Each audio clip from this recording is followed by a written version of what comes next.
മൗനം വാചാലമായി മാറുന്നു മെല്ലെ നീൽമിഴികളിൽ. സ്വപ്നം തൂമഞ്ഞു പോലെ മിന്നുന്നു നീളെ പുൽക്കൊടികൾ തൻ കവിളിൽ.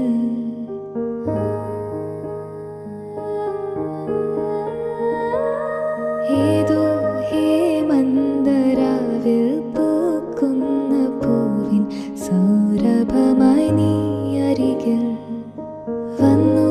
ഓർക്കാതിരിക്കെ നിന്റെ മുന്നിൽ മാസ്മരമേതോ നിലവിൽ നീ വന്നു